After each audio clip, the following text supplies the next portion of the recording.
Why are there no new Christmas classics? Name some classic Christmas movies. Okay, I'll wait for you. You're talking Elf 20 years ago. You're talking Home Alone 33 years ago. The Grinch 23 years ago. Almost every other genre seems to have new classics coming out all of the time. The horror genre has Get Out, superhero genre got Infinity War, Spider-Verse. Hell, it might be a little too early, but I might even put up Oppie and Godzilla Minus One as contenders for classics, and those are both this year. And before you go comment, Klaus, what about Klaus? I'll get to it in a minute. Christmas movies are very limited conceptually. I'm not on the wave of Die Hard and Batman Returns being Christmas movies because they have almost nothing to do with Christmas. Christmas movies are about Christmas, and that usually takes the form of being about Santa affiliates, right? Or those warm feelings, you know, the reason for the season, the spirit of Christmas,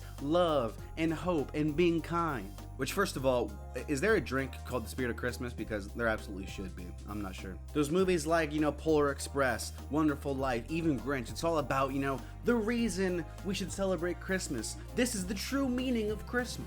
And I feel like all Christmas movies can be put into one of these three categories.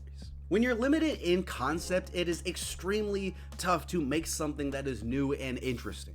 Pretty much everything to be said about Santa and the spirit of Christmas, I feel, has already been said. Let's take another genre and see why it's so much easier to stand out. The horror genre. This is a genre that is way more broad. If it was as limited as Christmas, that would be like saying, okay, you can only make movies about ghosts and being afraid. Suddenly, all of your favorite horror movies are gone. But even then, being afraid is a way more broad theme than the spirit of Christmas. What are you afraid of? Losing your connection with a parent, a cocaine bear, whether or not you're responsible enough to have a child. Three very different ideas and interpretations of fear, and again, all movies from this year. Christmas, however, that box is a lot tougher to get out of. Last year, I saw the movie Spirited with Will Ferrell and Ryan Reynolds, and it wasn't a bad movie by any means. Actually, it had some things I really liked about it. But when it came time for Christmas this year, internally, I thought to myself, yeah, I mean, I could watch that movie again, but, you know, Elf did it better. Christmas Carol did it better. Because of that, it's incredibly difficult to make something that is worth revisiting. Movies like Violent Night and Krampus are very different, and I give them credit for that.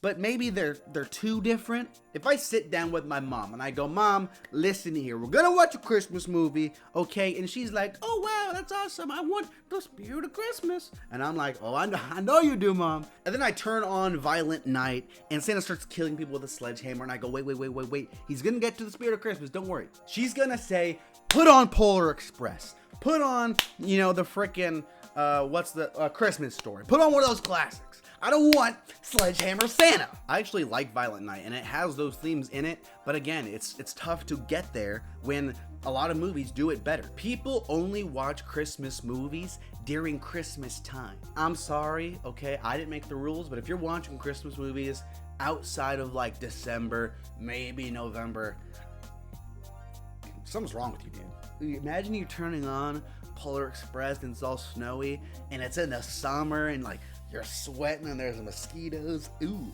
that sounds awful. And look, I know everyone who subscribes to this channel is a film Chad, a film bro who watches 170 movies a year, okay? I know that, guys. You don't have to defend yourselves. But most people, that's not the case. Okay, let's be generous and say there's 8 weeks to watch Christmas movies, okay?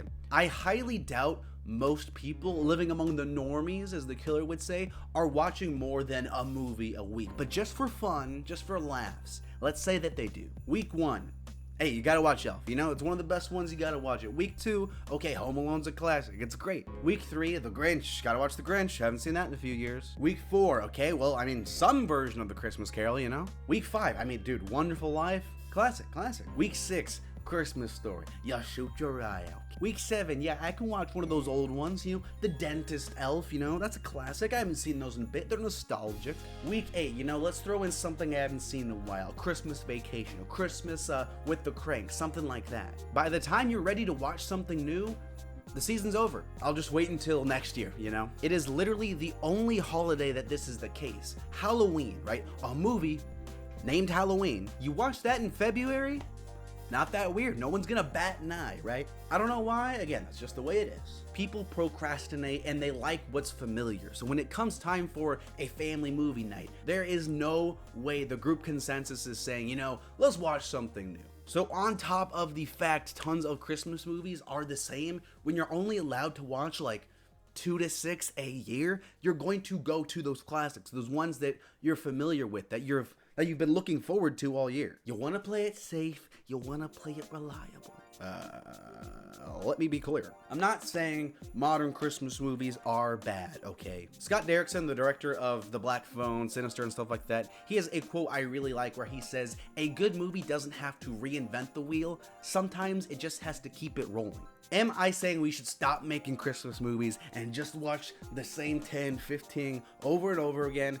No, that's absurd. As many Christmas classics as there are, sometimes you want something new, even if the theme and message is going to be similar. Alright, it's time for it's that time. Let's talk about those two big contenders for modern Christmas classics. Of course, there's Klaus, and there's the film that actually inspired this video, The Holdovers. Both of these movies, I wouldn't say they do anything revolutionary in the spirit of making a new and super, like, oh wow, I've never seen this before.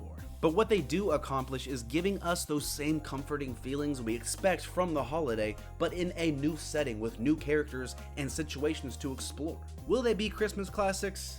Maybe one day. We'll see how the word of mouth spreads and if more people keep revisiting them. Only time will tell, but they definitely got the potential because they're both pretty damn good. Watch some Christmas movies because the vibe is great. Go watch some of the old ones, but also check out one of the new ones. Again, I recommend Klaus. I recommend The Holdovers. And everyone, Merry freaking Christmas, you filthy animals.